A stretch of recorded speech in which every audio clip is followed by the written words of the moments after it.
नमस्कार, big debate में आपका स्वागत है। मैं हूं आपके साथ दीपक भतौरिया। लोकसभा चुनाव को लेकर बीजेपी और कांग्रेस ने कमर कस ली है। दोनों ही दलों ने कई सीटों पर अपने पत्ते खोल दिए हैं। बीजेपी जहां फूंक फूंक कर कदम रख रही है, तो वहीं कांग्रेस ने भी अपनी दूसरी सूची जारी करके चुनावी बिगुल फूंक दिया है। क्या है दोनों ही दलों की रणनीति? आज चर्चा से मुद्दे को लेकर चर्चा को विस्तार से पहले देख लेते रिपोर्ट। लोकसभा चुनाव के लिए कांग्रेस की दूसरी सूची जारी कर दी गई है। इसमें 4 राज्यों के 43 उम्मीदवारों के नाम का ऐलान किया गया है।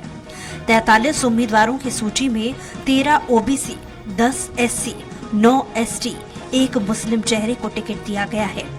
76% उम्मीदवार ऐसे हैं जिनकी उम्र 60 साल से कम है। इस सूची में असम से 12, गुजरात से 7, मध्य प्रदेश और राजस्थान से 10-10, उत्तराखंड से 3 और दमन दीव से 1 उम्मीदवार का ऐलान किया गया है।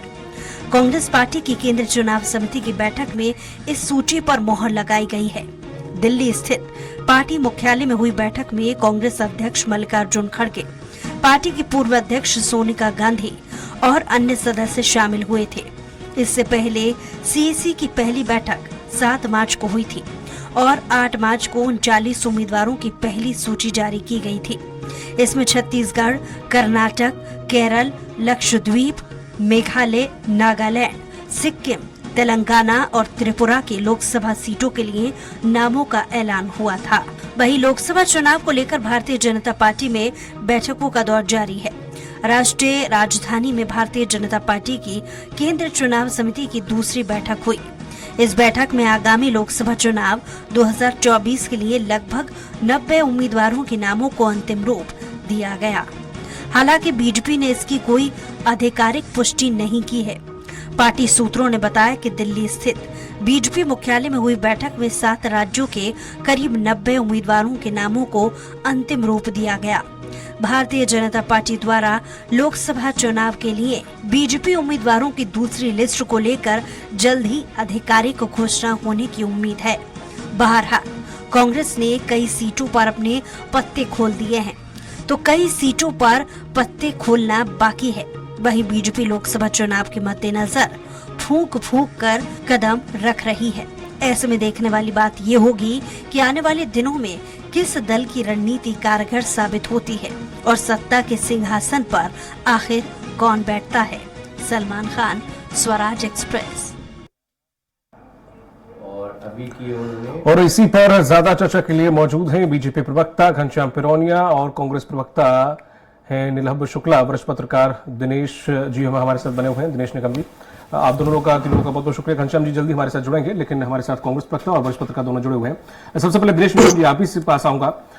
जिस तरह से देखें, अब प्रत्याशियों की सूची का इंतजार कर रहे हैं। लगातार कांग्रेस की दूसरी सूची आ गई है, बीजेपी अपनी पहली सूची जारी कर चुकी है जिसमें 24 नाम घोषित कर चुके। जिस तरह से प्रत्याशियों पे ये विधानसभा चुनाव शायद नहीं है कि हम प्रत्याशियों को लेकर इतना ज्यादा मंथन करना चाहिए या नहीं करना चाहिए। मैं आपसे जानूंगा कि प्रत्याशी कौन किसके सामने है, किसको बहुमत मिलेगा, कौन क्या मुद्दे हैं। ये वोट जो बीजेपी का है सीधा मोदी को जाएगा, जैसे कि हर लोकसभा में होता आया है। हमने देखा छोटा से छोटा नेता भी जीता है क्योंकि मोदी को ही पूरा वोट पड़ा। तो क्या इतना मैटर करता है कि प्रत्याशी वर्सेस प्रत्याशी, चाहे बीजेपी कांग्रेस? निश्चित रूप से निश्चित प्रत्याशियों का बहुत एक परसेंटेज के बराबर असर पड़ता है। और ये करीब आप ये मान के चलिए कि 25 से 30% जो है प्रत्याशी के चयन में भी मतदाताओं का झुकाव होता है। ठीक है, इसमें कोई दो राय नहीं कि राजनीतिक दल जो होते हैं उसमें राष्ट्रीय स्तर के जो दल होते हैं उसमें उसके सिंबल का एक बड़ा महत्व होता है। उसका परसेंटेज जो है 70% के लगभग रहता है और सिंबल के नाम पे ही जीत हार होती है। जहां तक आपने अभी एक बात करी मोदी जी की कि मोदी जी का चेहरा, मोदी जी के चेहरे के साथ साथ ये भी है कि अगर कमल निशान को भी हाईलाइट किया जाता, मतलब आम जनता जो वोट कर रही है वो सिर्फ मोदी भर नहीं, एक पार्टी विशेष को वोट करती है। ये ठीक है कि मोदी के नाम से व्यक्तिगत कुछ लोगों का एक झुकाव होता है, जिसमें अपन ये कह सकते हैं कि युवा वर्ग जो अपना है उसका झुकाव मोदी जी के प्रति आज भी है। लेकिन अगर अपन आंकड़े उठा के देखें तो 2019 में जो चुनाव हुए थे लोकसभा के, है ना, उस चुनाव में जो युवाओं का जो भारतीय जनता पार्टी को वोट मिले थे वो समथिंग 21% के लगभग थे। ठीक है ना। आज आज उसमें बहुत बड़ी गिरावट आ गई है। और वो गिरावट आने का कारण सिर्फ ये है कि युवाओं ने जो एक अपेक्षा करी थी अपने देश के मुखिया से, देश के प्रधानमंत्री से, कि नहीं हमारे लिए कुछ करेंगे या जो भी होगा अच्छा होगा। शायद हो सकता है कि सरकार उनके उसमें खरी नहीं उतरी, उसके कारण उस परसेंटेज में गिरावट आई है। और मेरा अपनी जो गणित है, मैंने जो अपना आंकलन लगाया है, वो 21% से घट के आज वो 12 या 13% के बीच में आ गई है, युवाओं का झुकाव जो है ना। तो ये एक तरह से अगर देखा जाए तो सत्ता पार्टी के लिए नुकसानदायक है ना। अब सवाल ये है कि चेहरा देख करके पार्टी असेंबल प्रत्याशियों में कैसे क्या होगा। प्रत्याशियों के चयन में हर राजनीतिक दल ये चाहता है कि हम एक साफ सुथरे व्यक्ति को जो है अपनी पार्टी का प्रत्याशी बनाए, ताकि आम चुनाव में या मंचों के माध्यम या भाषणों में या जनता या विपक्ष हो किसी प्रकार का कोई उंगली नहीं उठा पाए। ये हर आदमी मंथन करता है और करना भी चाहिए निश्चित रूप से। इसीलिए जो देरी होती है बड़े दलों में, जैसे भारतीय जनता पार्टी के लगभग 200 के लगभग तो उनकी सीटें डिक्लेयर हो ही चुकी हैं, जो शेष है उसमें भी उनका मंथन तो चल ही रहा। अच्छा, कांग्रेस और भारतीय जनता पार्टी में बहुत जमीन आसमान का अंतर है। कांग्रेस में क्या रहता है कि जब ये हलचले चुनाव जैसे नजदीक आते हैं उस समय उनके यहाँ हलचल बढ़ती है, प्रत्याशी को लेकर के छानबीन कर करके मतदाताओं का के चयन कर मतदान केंद्र का चयन करने में, मतदाता के जो एजेंट है उनका चयन करने में, तब वो सक्रिय होते हैं अधिकतर, आपने देखा होगा। लेकिन भारतीय जनता पार्टी में खूबी है, वो मैं किसी की तारीफ नहीं कर रहा हूं क्योंकि मुझे किसी दल से मतलब नहीं है, पर मैंने देखा 42, 43, 44 साल में कि भारतीय जनता पार्टी चुनाव जीतने के बावजूद भी लगातार वो मंथन में ही लगी रहती है कि हम ये चुनाव जीते तो कैसे जीते। पिछली बार हमने 60,000 से जीता, इस बार 1 लाख वोट से जीत हुई तो कैसे हुई, है ना। ये उनका मंथन जो है ना, ये उनके लिए बहुत बड़ा सबक और बहुत बड़ा वो उनको वोट बैंक के लिए और मतदाताओं में एक मैसेज भेजने के लिए बहुत बड़ा वो हथकंडा होता है। तो मेरा मानना ये है कि ये जो भी चुनाव, लोकसभा चुनाव के लिए जो दोनों ये सभी दल के लोग जो है जिस तरह से प्रत्याशियों का चयन कर रहे हैं, तो एक तो पहला ये कि इंडिया इनका जो गठबंधन था वो ना के बराबर हो गया। अगर आप देखें बिल्कुल ना के बराबर हो, तो अब अपन यही मान के चलते हैं कि अब जो मध्य प्रदेश की बात कर रहा हूं मैं, मध्य प्रदेश छत्तीसगढ़ में जो चुनाव होंगे वो भारतीय जनता पार्टी और कांग्रेस के बीच में ही होंगे।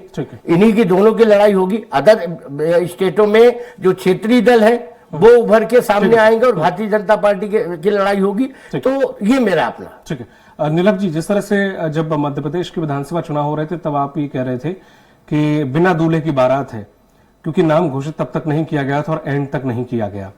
आपने बड़ा कटाक्ष किए। अभी जैसे कि हम देखें पूरे भारत को इंडिया गठबंधन को लेकर, तो ये भी कुछ ऐसा ही है कि बिना दूल्हे की बारात, इसमें कौन, वहां तो प्रधानमंत्री मोदी को वोट जाएगा 50% और 50% प्रत्याशी के ऊपर जाएगा, या हो सकता है 20% या बाकी कामों के ऊपर जाए। लेकिन आपका मुखिया कौन होगा? नीतीश कुमार थे, वो तो घोड़ी से उतर चुके हैं। अब आखिर कौन होगा ये खुलासा ही नहीं हुआ, तो फिर आखिर जनता देगी तो किसको वोट देगी, कौन बनेगा? देखिए, मोदी जी की एक भ्रम का वातावरण जनता पार्टी के द्वारा अब जनता समझ चुकी। गारंटी उसकी होती है, इसकी पुरानी गारंटियां फुलफिल हुई है, पूर्ण हुई हो। 2014 में मोदी जी ने कहा था प्रतिवर्ष 2 करोड़ नौकरी देंगे, उसका क्या हुआ? मोदी ने यह भी कहा था कि हवाई चप्पल पहनने वालों को हवाई जहाज घुमाएंगे, उसका क्या हुआ? किसानों की आय दुगनी करेंगे, उसका क्या हुआ? चीन को लाल लाख दिखाएंगे, उसका क्या हुआ? चीन सीमाओं पे कब्जे कर रहा है। काला धन वापस लाएंगे, उसका क्या हुआ? जबकि आपका सफेद धन लेके आपके प्रिय उद्योगपति देश छोड़कर भाग रहे, उसका क्या हुआ? देश की जीडीपी पर ये बात ही नहीं करते, युवाओं के रोजगार पर ये बात ही नहीं करते, महिला सुरक्षा की ये बातें करता है, मणिपुर में महिलाएं निर्वस्त्र हो रही, उस पर ये चर्चा नहीं करते हैं। देश से 14 लाख महिलाएं लापता, ये एनसीआरबी की रिपोर्ट पर ये चर्चा नहीं करते। कुल मिलाकर कुल गारंटी, मोदी जी गारंटी, एक जुमले को गारंटी का नाम दे दिया। ये जनता देख रही है, युवा भी देख रहा है, किसान भी देख रहा है, महिलाएं भी देख रही, सब देख रहे। काट के आंटी हर बार नहीं चढ़ेगी। निश्चित रूप से अन्य दलों को जनता बहुत समर्थन देगी, सहयोग देगी और एक बड़ा अच्छा बहुमत लेकर हम भारतीय जनता पार्टी को तगड़ी कड़ी टक्कर दें। ठीक है घनश्याम प्रोनिया जी, जिस तरह से प्रत्याशियों की सूची जारी हो रही है और कांग्रेस के पास, अगर मध्य प्रदेश के हम स्तर की बात करें तो यहाँ उनके पास वो छिंदवाड़ा एक अभेद किला है, वो इस बार भी रहने वाला है। कहा यह जा रहा है कि और भी सीटों में चंबल संभाग में जहां आप बैठे हुए हैं वहां पर भी सेंध लगाई जा सकती है कांग्रेस के द्वारा, और लगभग लगती हुई दिख रही है। तो उनके पास खोने के लिए कुछ नहीं है, बस पाने के लिए। लेकिन हाँ, मध्य प्रदेश में आपके पास खोने के लिए बहुत कुछ है।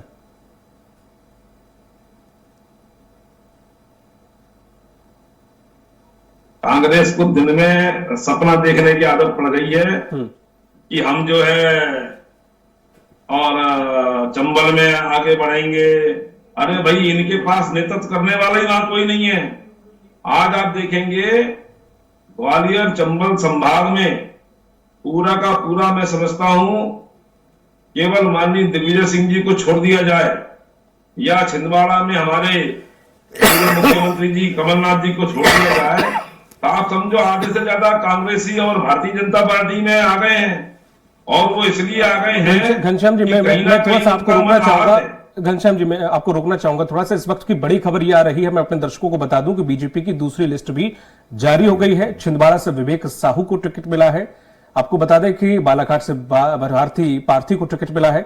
जो 5 प्रत्याशी थे उनको भी, उनके नाम भी घोषित कर दिए गए हैं। जो दूसरी लिस्ट है वो भी जारी हो गई है। इंदौर से शंकर लालवानी ही होंगे प्रत्याशी, जो कि लग रहा था कि बदल दिए जाएंगे, लेकिन वही प्रत्याशी होंगे। दिल्ली बीजेपी ने इन प्रत्याशियों की दूसरी लिस्ट जारी कर दी है। जी, अब आप बात रखें घनश्याम जी। तो मैं निवेदन ये कर रहा था कि आप निश्चिंत रहें।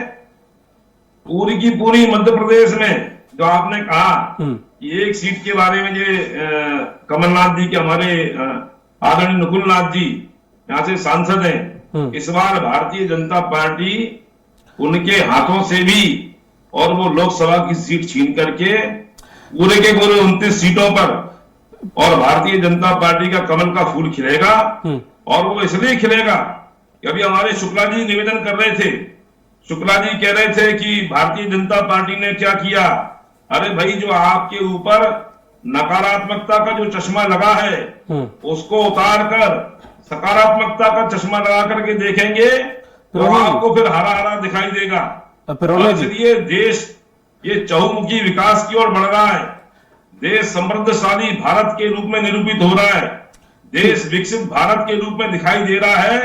और इस आधार पर देश की जनता प्रधानमंत्री नरेंद्र मोदी जी के ऊपर जो विश्वास करती है, और उन्होंने विश्वास इसलिए कायम किया है कि वो सबका साथ, सबका विकास और सबका विश्वास और सबके प्रयास के आधार पर इस देश को परम वैभव के शिखर पर पहुंचाना चाहते हैं। जी, और कहीं ना कहीं आप देखेंगे अब तक आवाज जैसे पूरे देश में हवा चल रही है, मध्य प्रदेश में भी कमल खिलेगा और कांग्रेस का सुपड़ा साफ होने वाला है मध्य प्रदेश से। ठीक है घनश्याम जी, जिस तरह से हम देखें, आप ये कह रहे हैं कि भारत का नाम बड़ा रोशन हुआ है। अगर हम भारत की विदेश नीति पर फिलहाल नजर डालें तो हम मालदीव खो बैठे हैं। ठीक है, मालदीव हमें आज आके दिखा रहा है, छोटा सा नेपाल हमें आके दिखा रहा है। चाइना, वहां मोदी जी टनल का उद्घाटन करते हैं तो वो कहता है हमारे क्षेत्र में टनल का उद्घाटन करने क्यों पहुंच गए, वो आंख दिखा रहा है। हमने ज्यादातर अपने एशिया के देशों से रिश्ते बिगाड़ लिए हैं। अफगानिस्तान को हम लगातार गेहूं बेच के उन्हें फ्री में खिला रहे हैं, सिर्फ इसलिए कि चारागाह वाला जो हमारा पोर्ट है वो थोड़ा सा उसका निर्माण कर लेने दें। तो हम अगर देखें तो कहां पे हम सक्सेसफुल हैं, ये बताया। अच्छा, आप रूस से भी हमारे रिश्ते अब इतने खास बचे नहीं हैं। अमेरिका भी हमें 5th जनरेशन के फाइटर प्लेन देने से उसने मुंह पे मना कर दिया, जिसके हम झोली में बैठे हुए हैं। तो हम जितना महिमा मंडन करते हैं कि हम बहुत ऊंचे उठ रहे हैं, हम बहुत ऊंचे उठ रहे हैं, असलियत में तो भूटान भी अब जाके उनकी गोद में बैठ गया चाइना के साथ।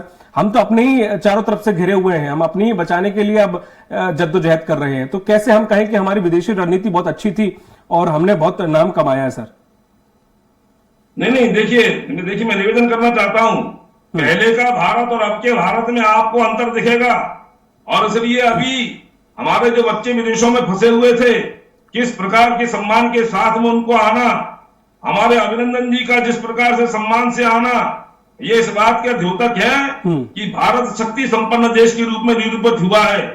और भारत के ऊपर किसी ने भी अगर आंख उठाने की हिम्मत की है तो सर्जिकल स्ट्राइक के माध्यम से हिंदुस्तान की सेना ने ये तो पहले भी होता है काम किया है। और घनश्याम जी, इस पे हमने वोट ले लिया और भारत के लोग भी सुरक्षित हैं। और जो विदेश नीति पिछले लोकसभा चुनाव में हमने इस पर वोट ले लिया। सर, देश ये समृद्धशाली रूप में ध्यान में आएगा। घनश्याम जी, पिछले लोकसभा चुनाव में हमने इन्हीं मुद्दों पर वोट ले लिया है। सर, क्या फिर से यही मुद्दे रिपीट होंगे? नहीं, देखिए मैं निवेदन करना चाहता हूं, कांग्रेस ने तो 70 साल तक केवल गरीबी हटाओ के नाम पर और जनता को भ्रमित करके वोट लिए। ठीक है। और आज आप देखेंगे हमारी सरकार ने नरेंद्र मोदी जी के नेतृत्व में नए नए आयाम स्थापित किए हैं। आज न केवल गरीबों का कल्याण ये भारतीय जनता पार्टी की सरकार कर रही है, तो समाज के सब वर्गों का उत्थान कल्याण करने का काम ये भारतीय जनता पार्टी ने किया है। ठीक है। और आज आप देखेंगे चाहे चतुर्भुज रोड हो, चाहे वंदे भारत के माध्यम से ट्रेनों का संचालन हो, चाहे संचार क्रांति हो, हर क्षेत्र में भारतीय जनता पार्टी की नरेंद्र मोदी सरकार ने काम किया है। और अभी जो शुक्ला जी कह रहे थे कि किसानों के सम्मान में, अरे भाई हमने केवल किसानों के सम्मान में नहीं तो मातृ वंदना के सम्मान में भी, नारी हमारी महिला शक्ति के सम्मान में भी, युवाओं के सम्मान में भी बहुत सारे काम किया। आप देखने का प्रयास करें तब आपको दिखेगा। कांग्रेस को अपने गिरेबान में झांकने की आवश्यकता है। ठीक है सर, कांग्रेस की सरकारें रही, प्रदेश में भी रही और केंद्र में भी रही। गणेश निगम जी, तब आपके समय में क्या हुआ? सर समय निर्धारित है। पुरानिया जी, जनता पार्टी के ऊपर बात रखें आप। ठीक है पुरानी जी, समय निर्धारित, मैं आपके पास वापस लौटूंगा अगर समय रहा तो। जिस तरह से अभी कांग्रेस के राष्ट्रीय अध्यक्ष ने जिस तरह से घोषणा की है, महिला न्याय योजना करके कुछ 1 लाख रुपए सालाना कुछ देने के जिक्र किया है, और 50% आरक्षण सरकारी जॉबों में देने की बात की है। ये 1 लाख रुपए कुछ सर ज्यादा नहीं हो गया? ये कहां से, किसके जेब से आएगा ये 1 लाख रुपए? अभी तक इसी पे थी लाडली लक्ष्मी योजना या अन्य योजना, चलो ठीक है कंसिडरेबल था। अगर ये आ जाती है कांग्रेस तो ये कुछ हद से ज्यादा नहीं हो गया? नहीं बिल्कुल होगा, क्यों नहीं हो गया। लेकिन इसमें सबसे बड़ा सवाल यह है भदौरिया जी कि ये सवाल हमको आपको नहीं, ये सवाल चुनाव आयोग को पूछना चाहिए, राजनीतिक दलों से। क्योंकि चुनाव आयोग ने जो नए नियम बनाए थे असेंबली के चुनाव के पहले, उसमें ये बिंदु भी जुड़ा हुआ था कि आप जो भी घोषणा करेंगे, जो भी आम जनता को प्रभावित करने के लिए आप जो कुछ भी बताएंगे कि हम ये करने जा रहे हैं, तो आपको ये भी बताना पड़ेगा कि आपका इसका सोर्स ऑफ इनकम क्या रहेगा, आप ये पैसा लाएंगे कहां से। आपका वर्तमान जो बजट है उसी बजट में आप कोई फेरबदल करेंगे, कोई नया टैक्स लगाएंगे, कहीं से उधार लेंगे, ये सारे कॉलम बने हुए, सारे बिंदु बने हुए। पर सवाल ये है कि अब आप ये देखेंगे, न तो पिछले चुनाव में चुनाव आयोग ने नियम तो बनाए, पर स्ट्रिक्ट होकर के उन्होंने किसी भी राजनीतिक दल से ये हिसाब नहीं मांगा।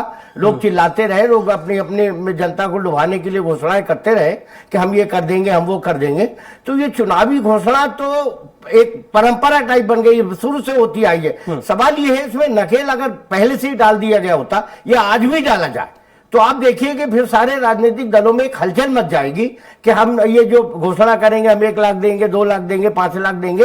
उसके पहले हमको ये अपना एक चार्ट बनाना पड़ेगा, हमको उसके सोर्स ढूंढने पड़ेंगे कि हम ये पैसा कहां से लाएंगे, और उसके बाद आम जनता या मतदाताओं में हम इसका वितरण करेंगे। तो ये सवाल सबसे बड़ी जिम्मेदारी जो चुनाव आयोग की है उसको करना चाहिए। अब जो आपने सवाल किया कि ये बहुत बड़ा राशि है, निश्चित रूप से जब आप बताइए कि शिवराज जी जैसे तत्कालीन पूर्व मुख्यमंत्री मध्य प्रदेश के जो थे, उन्होंने लाडली लक्ष्मी एक योजना जो लाई थी, घोषणा करी थी कि हम इसको 1200 से 800 से ले जाकर के और कहा 3000 5000 तक ले जाएंगे। आप ये देखिए कि भारतीय जनता पार्टी का जो विधानसभा में असेंबल पास हुआ, जो घोषणा पत्र उन्होंने जारी किया था, उसमें इस बात का कहीं उन्होंने उल्लेख नहीं किया। बिल्कुल सही। तो आप सवाल ये कि अगर आपकी नीयत साफ थी, आपका वो साफ था, तो आपको इसका उल्लेख उसमें करना चाहिए था, आपको बताना चाहिए था कि हम इसको लागू रखेंगे। इस बजट में भी सर, इस योजना के बजट में भी सरकार के हाथ पैर फूल रहे हैं, तो उसका कारण यही है ना, कारण ये है कि ये हाथ पैर इसलिए फूल रहे हैं कि घोषणा करना तो आसान है, लेकिन उसके इम्प्लीमेंट के लिए साधन जुटाना, उसके लिए रास्ते बनाना कि ये राशि की व्यवस्था या इसकी व्यवस्था हम कहां से करेंगे, ये सबसे बड़ी सरकार के पास जो सबसे बड़ी जब सरकार सत्ता में आ जाती है, घोषणाएं करने के बाद जब जो पार्टी जो राजनीतिक दल सत्ता में आता है, उसके लिए सबसे बड़ा सरदर्द हो जाता है भदौरिया जी ये कि कहने और करने में फिर उसको बड़े पसीना आते। आप देखिए अभी वर्तमान के ये हमारे मुख्यमंत्री डॉक्टर यादव जी को देखिए, है वो भी सरकार तो चला रहे हैं, लेकिन किस तरह से चला रहे हैं, कहां से क्या लेके लाना पड़ रहा है उनको, तो ये सब उदाहरण है कि कहने और करने में बड़ा अंतर होता है। ठीक है नीलम जी, जिस तरह से ये जो घोषणा हुई है, ये ठीक है, चुनाव जीतने के लिए आदमी कुछ भी बोल देता है कि पर ये सालाना 1 लाख रुपए, तो फिर तो काम करने की किसी को जरूरत ही नहीं है, फिर तो घर बैठ जाओ जब इतना सैलरी इतना पैसा ही मिल रहा है तो। आपने सुना है जो गरीब महिला है, गरीब परिवार महिला, उसे सालाना 1 लाख की आर्थिक सहायता दी। ठीक है, गरीब सही। हमें किसी अंबानी अडानी का कर्ज माफ नहीं करना है, गरीबों का जनता का पैसा ही जनता को देना है, तो अतिरिक्त कर्ज देना है ना, हमें किसी उद्योगपति अरबों खरबों का कर्ज माफ करना है, हमें उसी पैसे को जनता का पैसा जनता के उस पर देना है। और मैं मेरे वरिष्ठ पत्रकार महोदय की बात को आगे बढ़ाता हूँ। लाली बहना के इवेंट बनाने के चक्कर में, टाइम्स ऑफ इंडिया की सर्वे रिपोर्ट है, कोई कांग्रेस की रिपोर्ट नहीं है ना, मैं कोई आरोप लगा रहा हूँ। टाइम्स ऑफ इंडिया ने सर्वे रिपोर्ट बनाई 370 योजनाओं पर, जो युवाओं से जुड़ी, किसानों से जुड़ी योजना है, महिलाओं से जुड़ी योजना है, उन योजनाओं को बंद होने की कगार पे आ गई है भारतीय जनता पार्टी की मध्य प्रदेश सरकार, क्योंकि पैसा नहीं। 6 लाख ओबीसी छात्रों की छात्रवृत्ति नहीं मिल पाई है। कोरोना में जो बच्चे अनाथ हुए उन्हें 8 महीने से पेंशन नहीं मिल पाई है। दिव्यांगों को 6 महीने से पेंशन नहीं मिल पाई है। विधवा महिलाओं को 11 महीने से पेंशन नहीं मिल पाई है। कुल मिला के सरकार के पास फंड नहीं है, तो भारतीय जनता पार्टी होती और झूठी घोषणाएं करती है। तो भारतीय जनता पार्टी के प्रवक्ता एक रटा रटाया पर्चा ले आते, भारतीय जनता पार्टी पर लगातार भाषण देते, ये रट्टू वोट के आ जाते हैं। अब मैं डिबेट करता हूँ, एक सरी की भाषा ये सब प्रवक्ता बोलते हैं, एक पर्चा इनके हाथ में दे दिया जाता है, बच्चों के प्रवक्ता एक तरह की भाषा क्यों बोलेंगे? अरे भाई सुनिए, जो काम भारतीय जनता पार्टी कर रही है, भारतीय जनता पार्टी की सरकार कर रही है, मध्य प्रदेश की मोहन यादव सरकार कर रही है, केंद्र की नरेंद्र मोदी सरकार कर रही है, तो वो बोल रहे हैं। अरे कांग्रेस के पास तो बोलने को कुछ है ही नहीं ना। जो काम भारतीय जनता पार्टी करती है उसका नकल करने का काम शुक्लाजी आप लोग करते हैं। हम लोगों ने लाडली बहना प्रारंभ किया, आप लोगों ने कहा महिलाओं को 1 लाख रुपए देंगे। समय का अभाव है, इस डिबेट को आगे नहीं ले जा पाऊंगा। बहुत बहुत शुक्रिया आपका घनश्याम जी, आपका दिनेश निगम जी, आज आपका आप तीन लोगों का बहुत बहुत शुक्रिया हमारे साथ जुड़ने के लिए। तो जिस तरह से बीजेपी और कांग्रेस ने प्रत्याशी मैदान में उतार रहे हैं, दोनों जमीनी स्तर पर काम भी कर रहे हैं। बीजेपी चुनाव प्रचार में थोड़ा सा ज्यादा आगे है और वर्तमान में सत्ता में भी है, तो ऐसे में देखने वाली बात होगी कि बीजेपी कितना गेन करती है, कांग्रेस कितना। हालांकि इंडिया गठबंधन भी अपनी जोर आजमाइश में लगा हुआ है, लेकिन इंडिया गठबंधन भी बहुत किनारे की तरफ है, हाशिए पर है। अब देखना यह होगा इंडिया गठबंधन वर्सेस एनडीए में आखिर कौन आगे निकलता है। मुझे दीजिए इजाजत, नमस्कार।